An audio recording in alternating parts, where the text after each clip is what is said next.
Richard Martineau. Martineau. Un animateur pas comme les autres. Richard Martineau. Cube Radio.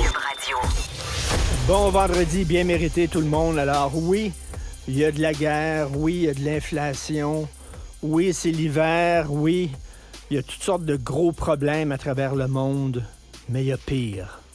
OK, là, je vais vous parler d'un scandale.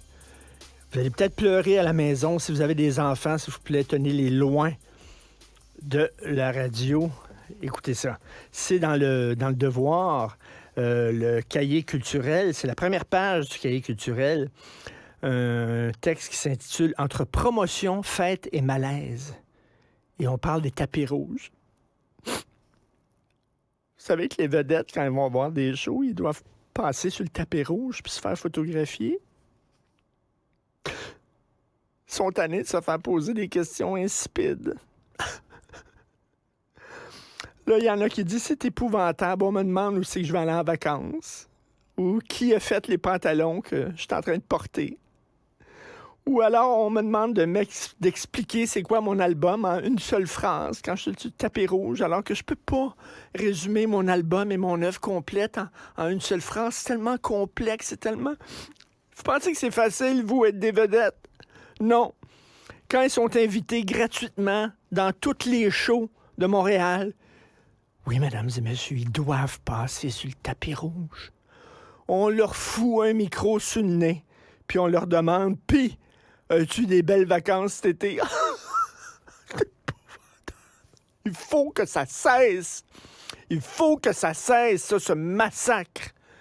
Alors, il faudrait que les journalistes sur le tapis rouge demandent « Alors, tu sais que c'est les 100 ans de l'anniversaire de Proust.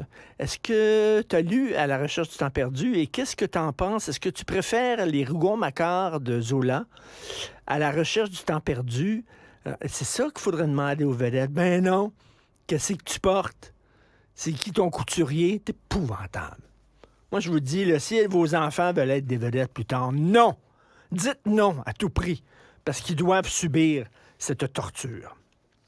Autre texte dans le Devoir aujourd'hui, c'est Aurélie Langto qui parle d'un backlash. Vous savez, le texte sur le texte de la presse et le reportage du 98.5 aussi, c'était conjoint 98.5, la presse, qui a remis un peu les choses, les montres à l'heure, les pendules à l'heure concernant l'histoire de Julien Lacroix. Et là, Aurélie Langto, dans le Devoir, dit « Bon, on assiste à un backlash anti-féministe. Je le savais que ça viendrait avec MeToo. On assiste à un backlash anti-femme. » Non, c'est pas un backlash anti-féministe.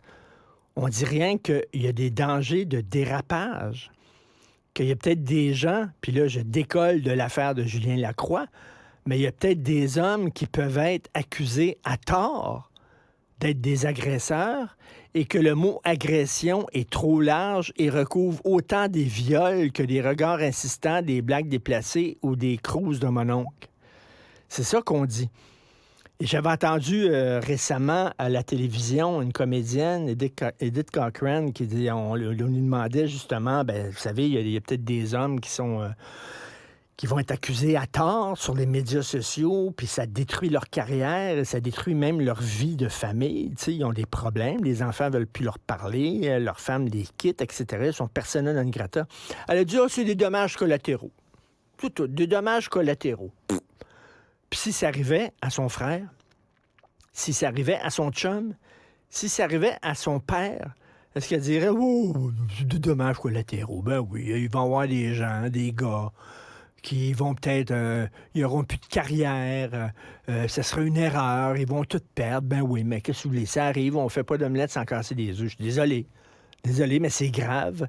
Et je trouve que c'était bien de remettre les montres à l'heure. C'est pas un backlash antiféministe, absolument pas. Les gens disent, oui, c'est important, MeToo, puis oui, c'est important, mais faites attention avec les tribunaux populaires parce que vous pouvez briser des vies. Et c'est pas parce que ça arrive à un homme que c'est moins grave.